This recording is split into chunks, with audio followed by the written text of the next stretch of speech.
नमस्कार प्रेक्षकांनो, बाई तुझा आशीर्वाद या मालिकेच्या 14 जूनच्या भागामध्ये आपण पाहणार आहोत की अवनी आणि राजा आता राजाच्या घरी चाललेले असतात। त्यावेळेस मध्येच आता राजाला भूक लागलेली असते, म्हणून आता तो एका हॉटेलच्या बाहेर गाडी थांबवतो आणि आता मग अवनी म्हणत असते की इथे का थांबलेलो आहे आपण।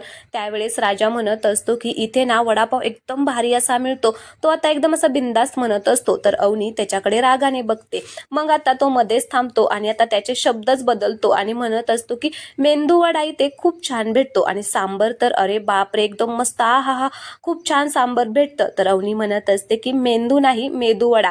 मग राजा म्हणत असतो की हा मेदू वडा, तर चला ना आपण जाऊया। त्यावेळेस अवनी म्हणत असते की नको, मला ना भूक नाहीये। मग राजा म्हणत असतो की असं कसं भूक नाहीये, तुम्ही आधीच तर काहीच खाल्ले नाहीये सकाळपासून, चला असं म्हणून आता तो अवनीला जबरदस्ती घेऊन जातो।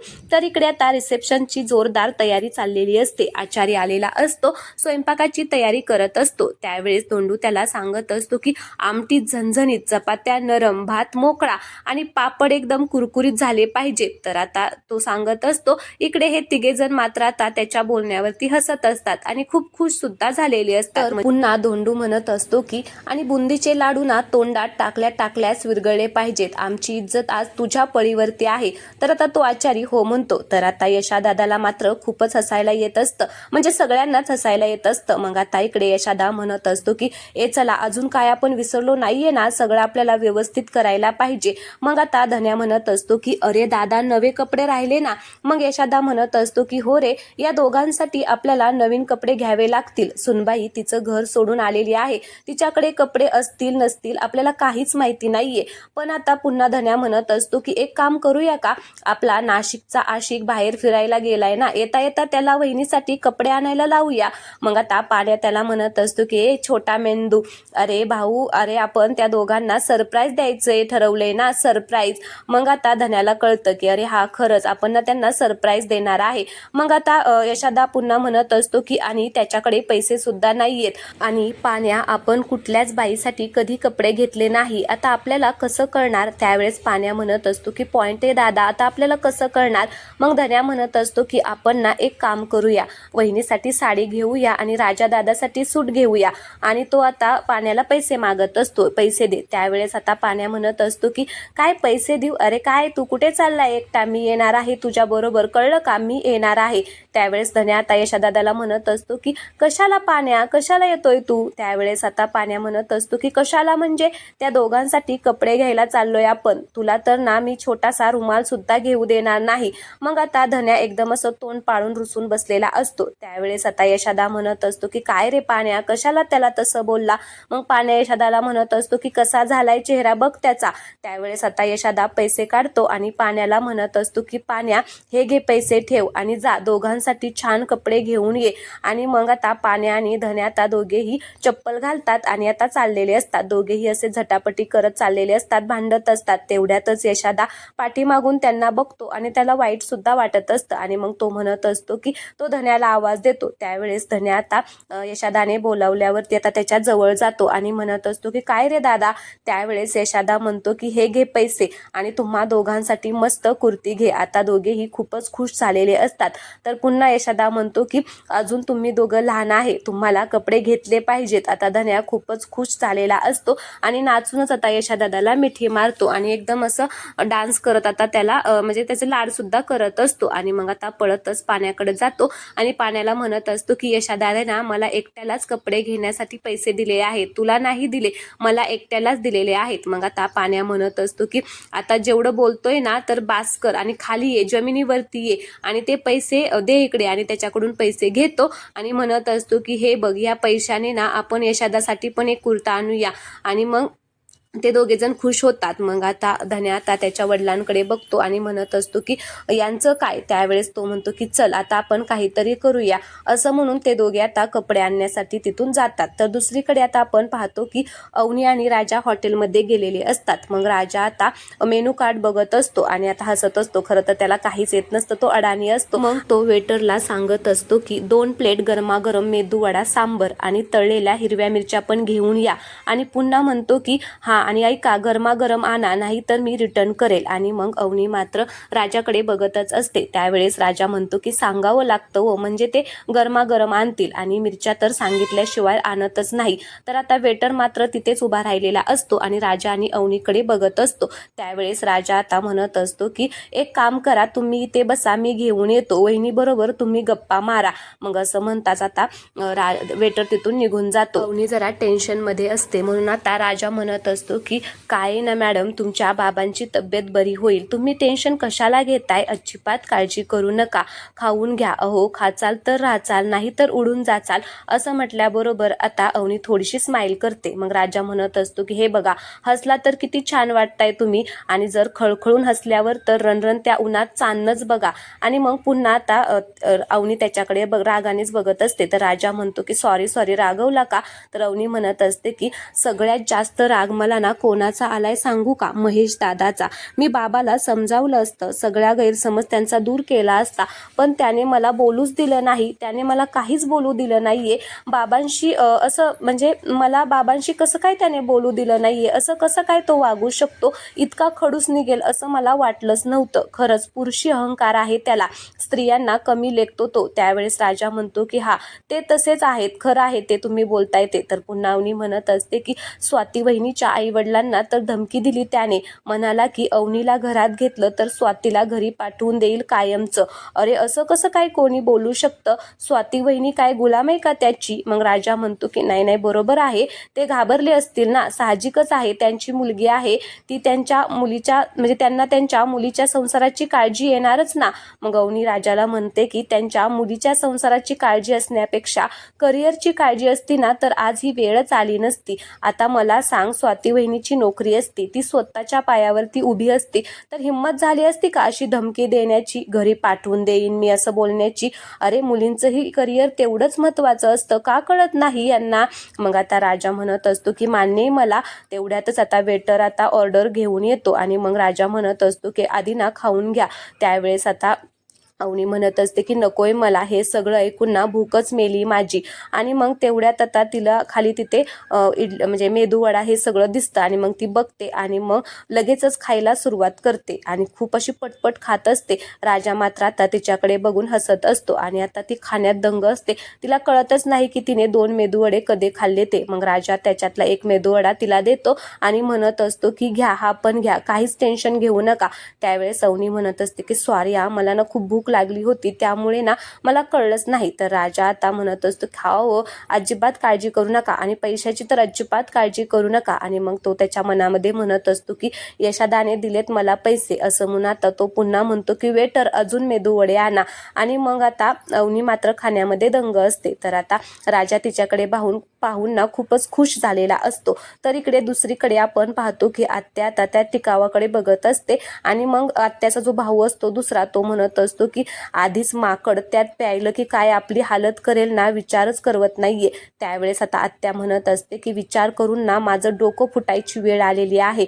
तर आता तो म्हणत असतो की सुले, मी काय म्हणतो, या धोंड्यापासून ना आपण 2-4 दिवस दूर कुठेतरी जाऊ, नाहीतर सून आली म्हणून ना आपलं कान खाईल आणि डोकं उठविल ग. पण आता आत्या आता त्या टिकावाकडेच पाहत असते रागाने. त्यावेळेस आता तो तिचा भाऊ म्हणत असतो की अगं त्या टिकावाकडे पाहून काय उपयोग आहे का, तुझा शाप वाया गेलाय. आता आत्याला खूपच राग येतो आणि ती रागानेच धोंड्याकडे निघून जाते. इकडे धोंड्या आता आचार्यांना बुंदी कशी बनवायची ते सांगत असतो आणि तो म्हणत असतो की मोत्यासारखा दाना बाहेर पडला पाहिजे. तेवढ्यातच आत्या तिथे येते आणि म्हणत असते की अजिबात कंजूसी करायची नाही, चांगलं तूप वापर, सुगंध कसा गावभर पसरला पाहिजे, पाकात जीव आणि गोडीत माया पाहिजे, येतंय ना लक्षात. आणि काय रे, मठ्ठा बनवला का. मठ्ठा तर असा बनवा की प्यायल्याच अंगात गारवा आणि चेहऱ्यावर समाधान दिसायला पाहिजे. अजिबात पाणी नाही चालणार आम्हाला, होय की नाही अण्णा. मग आता पुन्हा म्हणत असते की धोंडी अण्णाच्या घरचं कार्य रे बाबा, समद आनंदात होऊ दे. फक्त ना एकच काळजी वाटून राहिली, जिच्यासाठी एवढा घाट घातलाय, येईल का परत चुकून ती, आणि समजा चुकून माकून जर आली परत तर टिकल का तुझ्या घरात. त्यावेळेस धोंडी अण्णा हसतो आणि म्हणत असतो की कडू कारलं, आकात घोळलं, तुपात तळलं तरी ते कडूच लागणार. त्यावेळेस आत्या म्हणत असते की लागणारच ना कडू, कारण सख्या बहिणीच्या आताड्याच्या पिळापासून दिलेला शाप शाप आहे, मग तो पावणारच ना तुला. ए बाबा, भाजी कमी जास्त झाली तरी चालेल, पण गोडात अब्रू असते, ते कमी पडता कामा नये. मग धोंड्याला खूपच राग येतो आणि म्हणत असतो की माझ्या पोराच्या कार्यात नाट लावू नको, गप्प बस. त्यावेळेस ती म्हणत असते की नाट नाही, शाप आहे माझा. मग धोंड्या म्हणत असतो की तुझा शाप मी मोडीत काढतो की नाही बघ. मग आता तो दुसरा भाऊ म्हणत असतो की मोडत अजिबात नसतो शाप. मग धोंड्याला खूपच राग येतो आणि तो म्हणत असतो की निघतो का नाही इथून, थांबा आता. आणि मग तो झारा घेऊन त्या दोघांना मारायलाच लागतो. मग आता ते दोघे जण म्हणजे दुसरा भाऊ म्हणत असतो की सुले चल चल पटकन, नको याच्या नादी लागू, ही पेले. तर आता मग ते दोघे जण तिथून निघून जातात. तर दुसरीकडे अवनी आणि राजाचं खाऊन झालेलं असतं आणि ते बाहेर चाललेले असतात. त्यावेळेस अवनी म्हणत असते की पोटात ना जाम खड्डा पडला होता माझ्या. मग राजा म्हणत असतो की भरला का मग खड्डा, आता पोट झालं ना शांत. तर आता ती म्हणत असते की हो खूप छान वाटतंय मला. मग आता तो म्हणतो की जेव्हा रिलॅक्स मध्ये असतो ना तेव्हा देवी आईची आठवण सुद्धा येत नाही, पण जेव्हा आपण अडचणीमध्ये असतो ना तेव्हा सतत तिचा धावा करतो आणि देवी आई येते हा आपल्या मदतीला, ती येते आणि ती आपल्या साईडला उभी सुद्धा राहते. आणि भुकेचं याच्या अपोजिट म्हणजे बघा ना, अडचण असते ना तेव्हा भुकेची साधी आठवण सुद्धा होत नाही आणि अडचण गेली, जरा रिलॅक्स झालं, जरा माहोल शांत झाला की भूक येते आणि खा खा म्हणते. मग काय आपण शांत बसत नाही. म्हणजे देवी आई असो किंवा भूक असो, 24 घंटे ती आपल्या बरोबरच असतील, फक्त जाणीवेच्या वेळा वेगवेगळ्या असतात. मग अवनीला ते पटतं आणि अवनी त्याला म्हणत असते की आणि हे कुणी सांगितलं तुला, तुला सुचणं तर शक्य नाही. त्यावेळेस राजा डोक्यालाच हात लावतो आणि म्हणत असतो की हे डोकं ना खूप स्मार्ट आहे हा. आणि पुन्हा म्हणत असतो की खरं सांगू का, खरं तर मला ना यशादा बोलला, आमचा यशादा असा भारी आहे ना, असं भारी काय काय बोलत असतो ना, बरं वाटतं ऐकून. त्यावेळेस अवनी म्हणत असते की तुमच्या यशादाकडे बघितलं की बाबांचीच आठवण होते रे, सेम फील होतं. त्यावेळेस राजा म्हणत असतो की आमचा दादा कमी आणि आईच जास्त आहे. त्यावेळेस अवनी म्हणत असते की नुसतं कौतुक नको करत जाऊ, त्याला मदत पण करत जा. मग राजा म्हणत असतो की करतो ना, मदत पण करतो आम्ही, पण ना मदत करायला गेलं की तो म्हणत असतो की लुडबुड करत जाऊ नका मध्ये मध्ये, मी माझं मी करतो. त्यावेळेस अवनी म्हणत असते की बरोबर आहे, मदत करायला जायचं म्हणून तुम्ही जाता आणि त्याचं कामच वाढवत असाल, म्हणूनच तो तुम्हाला मदत करून देत नसेल, असं म्हणून अवनी आता तिथून निघून जाते. तर आता अवनी गेल्यानंतर राजा म्हणत असतो की किती डोकं असावं एखाद्याला, खरंच खूपच हुशार आहे अवनी. तर आता दुसरीकडे आपण पाहतो की यशादा आता राजाला फोन लावतो आणि राजा फोन उचलतो आणि म्हणत असतो की यशादा 100 वर्ष आयुष्य आहे तुला. त्यावेळेस यशादा म्हणतो की अरे कुठे आहे तुम्ही, पेट्रोल भरून निघाला की नाही. त्यावेळेस राजा म्हणतो की अरे गाडीत भरलं पेट्रोल, पण आता पोटात भर टाकायला नको का, म्हणून थांबलो होतो. मग यशादा म्हणतो की अरे राजा, बाहेरचं खायचं नसतं, चांगलं नसतं रे ते राजा. मग राजा म्हणतो की हा तू हेच बोल, अरे तू मला डब्बा दिला का यशादा. मग आता यशादा म्हणतो की अरे हो रे, चुकलं यार माझं. मग राजा म्हणतो की अरे मी अशीच मज्जा करतोय, आम्हीच एवढ्या घाईत निघालो ना, मग तू कसा काय डब्बा देणार होता. मग आता म्हणून आम्ही थोडंसं पोटाला आधार द्यायचं म्हणून खाल्लं. मग यशादा म्हणतो की बरं ठीक आहे, आता पोटभर नाही जेवला ना, आता ना तुम्ही घरी या जेवायला पटकन. त्यावेळेस राजा म्हणतो की आलोच लगेच. आणि मग राजा आता अवनीच्या जवळ जातो आणि खूपच खुश होऊन म्हणत असतो की देवी आईचा उदो उदो. तर आता त्याच्याकडे पाहून अवनी म्हणत असते की अरे बापरे, खूपच खुश दिसतोय. मग तो म्हणतो की तुम्हाला एक गोष्ट सांगू का, मला ना माझं घर तसं एवढं भारी कधीच वाटलं नव्हतं, पण जेव्हापासून तुम्ही आलाय ना एकदम टॉप वाटायला लागले. मग त्यावेळेस आता अवनी म्हणत असते की का असं का.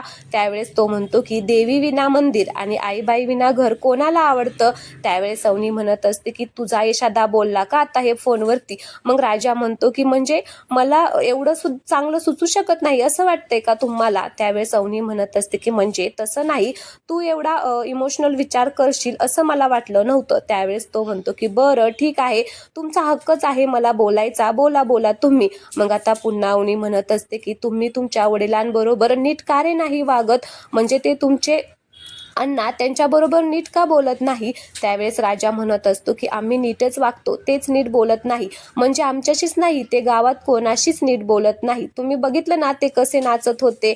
त्यावेळेस अवनी म्हणत असते की अरे नीट तर डान्स करत होते, काय झालं, त्यांच्याप्रमाणे म्हणजे त्यांच्यासारखं ते हे सगळं एन्जॉय करत होते.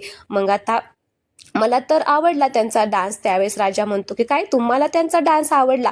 त्यावेळेस अवनी म्हणत असते की हो, म्हणजे त्यांच्या पद्धतीने ते आनंद सेलिब्रेट करत होते आणि खरं सांगू का तुमच्या सगळ्यांपेक्षा त्यांची एनर्जी चांगलीच होती. तर राजा हसतो आणि म्हणत असतो की नाही नाही, ते बरोबर आहे आणि खरं सांगू का मला पण तुमच्या घरची सगळी आवडली. म्हणजे आधी आवडली पण नंतर न काय ते जरा विलनच झाली. त्यावेळेस अवनीला राग येतो आणि अवनी म्हणत असते की विलन वगैरे नाही बोलायचा, माझ्या घरच्यांना खूप चांगली माणसं आहेत माझ्या घरची, फक्त फालतू विहांमुळे ना आमच्यामध्ये फूट पडली, असं म्हणून ती राजापासून थोडीशी दूर जाते. तेव्हा राजा तिच्या जवळ येतो आणि म्हणत असतो की बरोबर आहे तुमचं, तुमच्या बाबांचं प्रेम आहे तुमच्यावरती. त्यावेळेस अवनी म्हणत असते की प्रेम, अरे खूप प्रेम आहे त्यांचं माझ्यावर, अरे जीव आहे मी त्यांचा.